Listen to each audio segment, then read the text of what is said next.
Alright, what's up guys? I got a cool video for you guys today. I'm going to be adding a sway bar, rear sway bar to my 1989 GMC C1500. These are the parts you're going to need, and you can source them from your local junkyard, whatever you might have around town. I use Pig and Pull. So this sway bar came off a 1999 Chevy Suburban, and that's where you're gonna find this rear sway bar. I believe it's from 95 to 99 Suburbans. You're gonna want to take every single piece, from all the hardware, the tie rods, everything, because you don't want to be trying to figure out later on, you know, different bolt sizes or whatever. Yeah, these are the pieces that bolt onto the frame. These holes right here, the tie rod sits in there. Now if you guys have a lower truck, you're gonna want to use the original tie rods that come with the sway bar kit. Being that they're shorter, they will fit properly on a lower truck. But if your truck is running stock ride height, you're gonna want to use these tie rods here. They came off a newer model Suburban, so not the OBS models, but the NBS models. And they're longer, much longer than these, as you can see, about twice as long. The other ones sit from here to like about here. Yeah, if you're running original ride height and you want to add a sway bar, you get those. If your truck is lowered anywhere from 2 to 4 inches, you want to use the ones that came originally with your sway bar, or you can buy these Mugen steering and suspension parts. They're kind of hard to come by. Well, not if you order it, but in stores, not easy to find. All right guys, let's show you where these are going to be located. All right, before I get started showing you guys where those brackets go, I'm going to talk a little bit more about these tie rods. If you end up using these, the longer ones, because your truck is higher, meaning original ride height, you're gonna need to drill out the holes on the sway bar as well as on those brackets, because these bolts here are wider, bigger, thicker. So you're gonna need to drill these out if your vehicle is normal stock height. If you're gonna lower it eventually, don't even waste your time drilling these out and doing these. Just wait till you lower your truck and then just use the shorter original ones that are meant to go with it, because then you won't be able to go back. You won't be able to undrill the holes that you drilled into that sway bar, ruining it completely, because you don't want any slop, any sort of play in the bolts when they sit in that hole. These are an upgrade. These are, well, supposedly an upgrade, but here's the part number. These are the original size. I decided to not use the ones that came off the off of Pick and Pull, because they were looking pretty beat. So these are newer. Hopefully they are better. We'll see. Onto that bracket. That bracket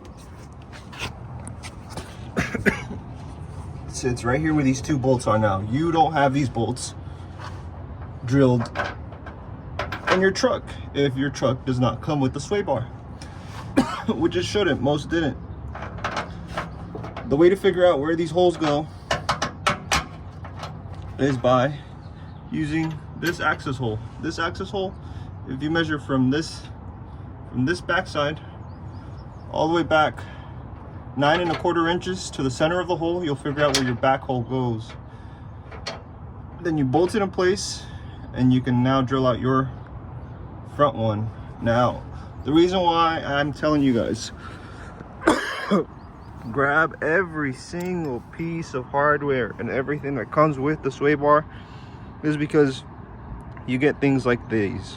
This bolt here has this ear on it so that when you begin to tighten it and it begins to spin, it hits the side of the frame and keeps it from spinning on you, because it's very hard to get a wrench up in there.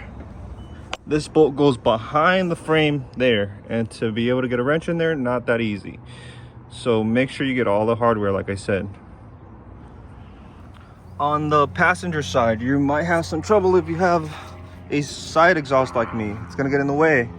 But again, this is the driver's side, it's passenger side, sorry. You're gonna have, in the hole that's furthest back, there's an access hole here, and you can measure from the back of the edge of the hole back to here. It's gonna be 9 1/4 inches, but the way you're gonna know on this side is because you're gonna have a rivet here. This rivet needs to be cut out and then hammered out, and then you can easily just drop your bolt through there. The hole will be big enough for this bolt to fit through. You bolt on your other bracket, and then you can drill out your front hole. Now let's get started with placing the sway bar on first, so that I know what direction to place those brackets in. All right guys, we're underneath the truck.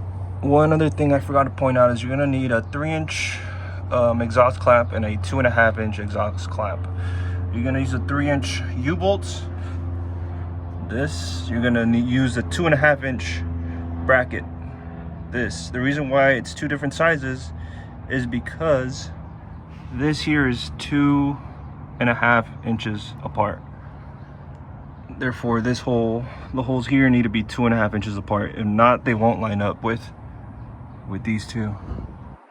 So unfortunately, you're gonna be buying parts and basically wasting the other half, but it's worth it. They go here in between the where the shot goes. Same thing for this side, you can see it there. I am using brand new hardware over here because I want these nuts to lock in place. They have the rubber piece in there so that they don't back out. And then I'm going to be using some Loctite on some of the other bolts, like those over there, so these brackets don't fall out whatsoever. All right, I'm going to do the sway bar first, and I'll show you guys what that looks like. All right, that was a bit of a challenge, but I got the sway bar in there.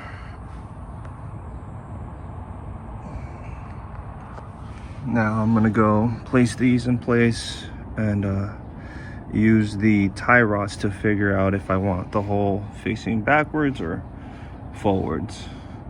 I'm basically looking for the tie rods to have a specific angle preferred, so that's going to be determined by the position of these, I think. We'll see right now. All right guys, I got this side mounted up, and I chose to place the hole facing this side, even though when I pulled it off that Suburban it was facing this way.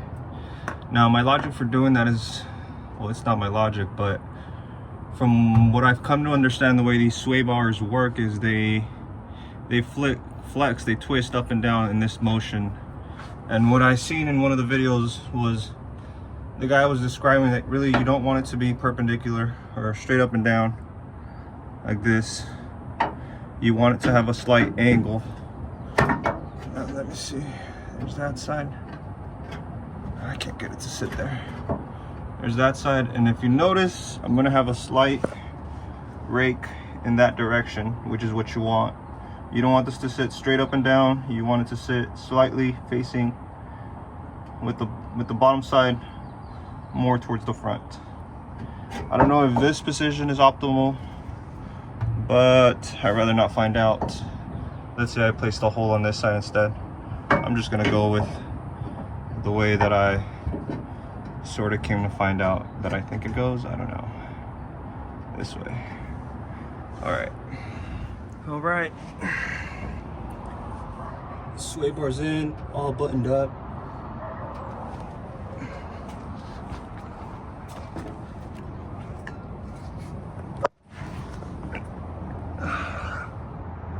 You wanna, if you got a mallet, rubber one, give it a couple taps, see if you hear any rattles. You might have missed a bolt or two, you know. Sounds pretty solid to me. I hear a little bit of other rattling, but that's probably like this loose shackle here. On this truck they removed one of the leaf springs, as you know. As you notice, it's only 3. There should be a 4th one. And that's how they lowered it a bit. And then really, I don't know how else they fucking lowered it, but I know that they did. No drop shackles or whatever you call them. But yeah, sway bar's in, everything's bolted up. You want to bolt the bolts on the tie rod end first while this is already in place, and then bolt the U-bolts last, just so you don't bind anything up. One important thing I wanted to mention, I did this with the truck on the ground, so just to make it easier for myself. Really, I mean, I made it harder, but that way I didn't have to basically at the end I was gonna have to tighten the bolts with the truck on the ground. You cannot tighten it without having weight on the axle. If you don't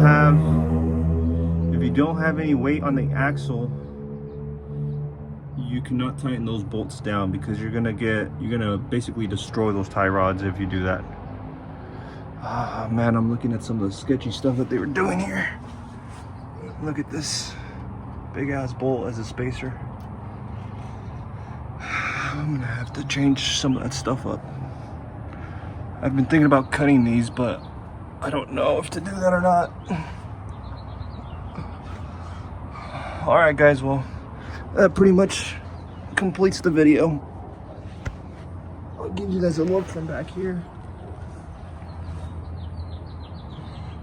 Looks pretty sick to me.